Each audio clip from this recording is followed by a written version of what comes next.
wanted to do a quick video on machining and fixtures and things like that.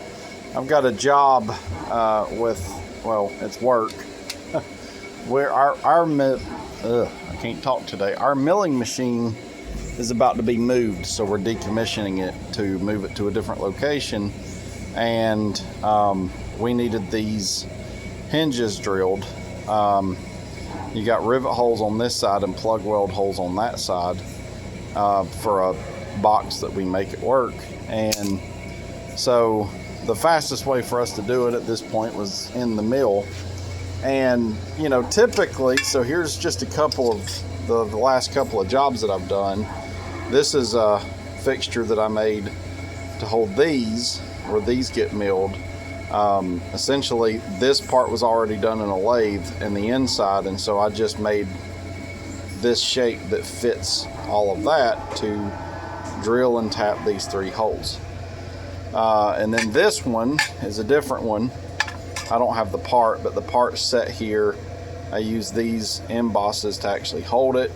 The downside to this one was this is the only plate that I had, and it was fairly thin, so you really couldn't, there was a lot of vibration in this part because the plate was so thin, and I was holding that in a vise.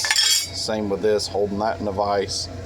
There's a fixture under these that I was also holding in a vise, but it takes some time.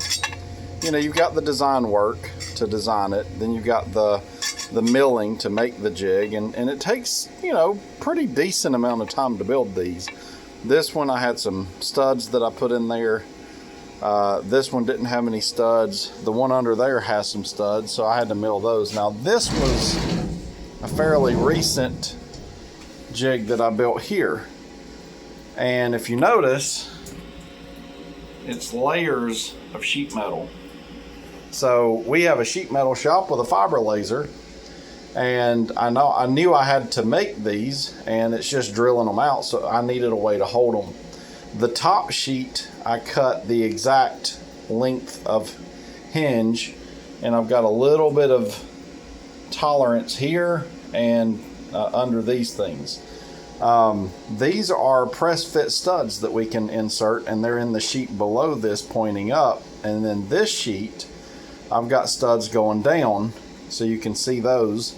They press into the sheet and just give you a 1/4 20 stud. And then on the underside, you can see where I bolted everything together.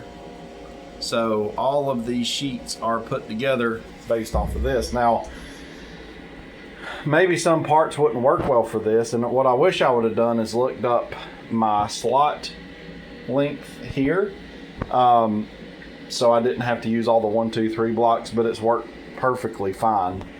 For this application, it works really, really well. I'm able to make the jig. I made this jig in really no time out of scrap material that we had at the office. So we just threw some material together, and if you hang on, let me.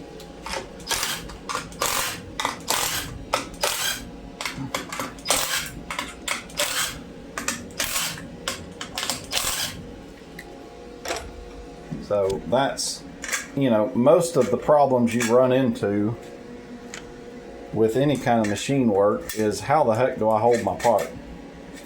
So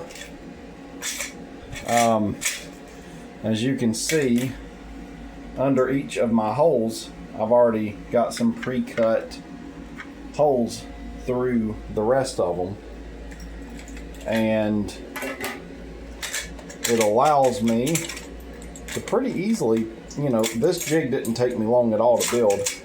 I normally don't have this much trouble getting these out. I'm trying to hold a phone. Usually if you've got 2 hands, it's a lot easier. But either way, you get the idea. It's a quick and easy jig that I was able to make, quickly put together. We laser cut this in no time, put it together again in, you know, 20 minutes with a little bit of a few of these studs, and then I'm just blocking it up with 1, 2, 3 blocks, and it's sitting on that. So it works pretty darn well. Hang on, just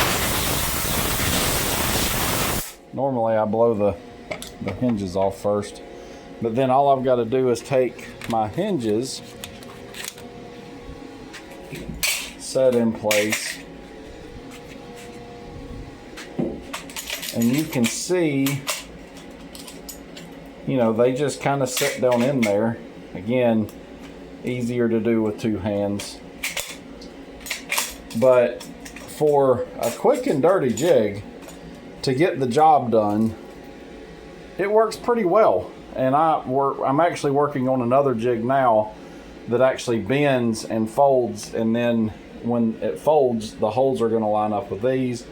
We've got two parts that I'll set one on each side, and we just used the wrong hole punch on our punch press for those 4 holes, and I've just got to drill those 4 holes out a little bit bigger.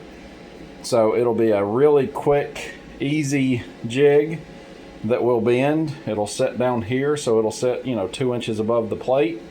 And I'm using inserts like these as indicators, but they're not threaded. They're smooth on the outside. You'll take the part and set it up against those indicators, and then I've got some clamps that'll very similar to this that will hold everything down. And like I said, if you're machining something like this, you know, machining the hold downs, being able to just cut them, throw a couple of bends on them real fast, they did the job, and it works pretty well. But it's just kind of a quick and easy way to make a jig that normally, if I had to buy a piece of aluminum that's that big, by as thick as I would want it to be, that's an expensive piece of aluminum that once I mill it, I can't really use it for anything else. Where this is literal scrap that we had left over. We took a bunch of pieces of scrap metal from some of the boxes we made, and as we were cutting the boxes where we had space to throw them, we threw these into them. So, you know, we'd cut a sheet of parts, and there's the first layer and maybe the second layer, and some of these were in there. So I was able to get all this stuff out of material that we were going to scrap anyway. And, you know, I just sent it to our laser operator. He cut them while he was cutting everything else that day, and brought them into me toward the end of the day, and I just went out there and inserted, put it together, and, you know, Bob's your uncle. I had a fixture that I could come home and do this with. This is kind of an off-the-wall. We normally punch these with our punch press, but it's down right now. So we're just, you know, we got to have hinges for boxes, and this is the best way we can do it until we can get our other machine back up and running. But, you know, it's not like I'm using this every day, but the beauty of it, again, is I've got a quick and dirty hinge thing that I can use. I can set this in the corner. This is actually stainless sheet, so it's not going to rust or anything. Those were pretty easy to put together. If I were to snap one of these, I can take this apart and get a different, just cut that one layer that's affected. If I were to accidentally drill into it or something crazy, every part can kind of be pulled apart. And I've actually made stuff that I've machined, actually, just to give you an idea. That block right there is something that I normally would have machined, but I just took some scrap material again at work, threw this into a nest, and it gave me a block. I was able to put the holes in it and everything, and then I just layered it together and welded along the sides, and it works really well. Now, I'm not done with it yet, but you get the idea. I can do a lot of different things just by layering sheet metal. I made press brake dies the same way that got us by in a pinch. So either way, I just thought it was kind of interesting.